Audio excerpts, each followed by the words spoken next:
Fakultní nemocnice Bulovka se významnou měrou podílí na vzdělávání budoucích lékařů a ve spolupráci s lékařskými fakultami aktivně spoluvytváří zajímavý studijní program.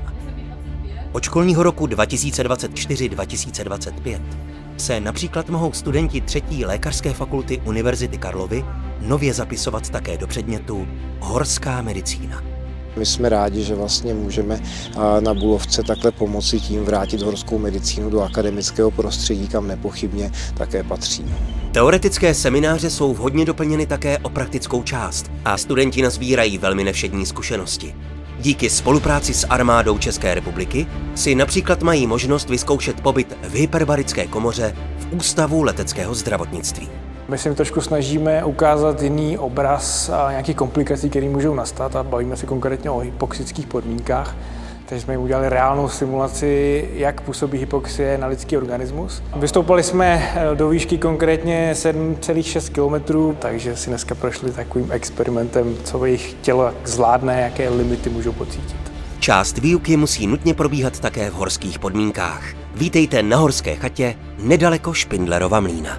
Teď tady probíhá praktická část předmětu Horská medicína, přesně tedy lavinová problematika, kdy si studenti zkouší vyhledávání a sondování oběti, která je zavalená sněhovou lavinou. To je to opravdu mega tvrdé teda. Tak je, nevím.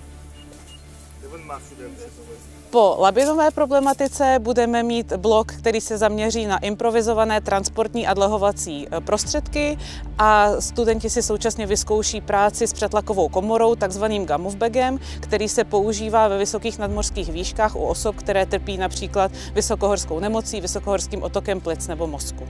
Na několika dalších stanovištích lektoři prověřili, jak jsou studenti schopni teoretické znalosti využít v praxi.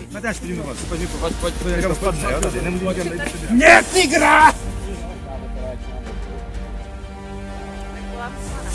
Takhle všechno v pohodě, jo? Můžu šáhnout na hrudník. Tady jste se taky nikde nezdebolí, jak jste spadnul.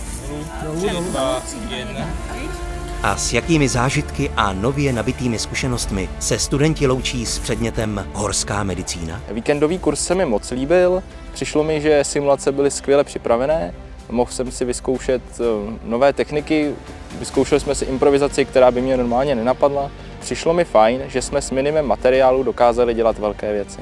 Dnešní simulace mě bavily moc, přišlo mi to jako užitečné si to vyzkoušet, jsou to takové praktické situace, které si opravdu dokážu představit, že se mi můžou někde stát i na mých jako běžných výletech v horách.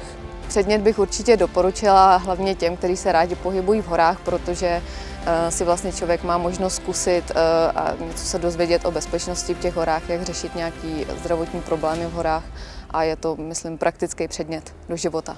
A co popřát studentům? Ať je další studium na 3. lékařské fakultě a na Bulovce baví stejně tak jako předmět Horská medicína.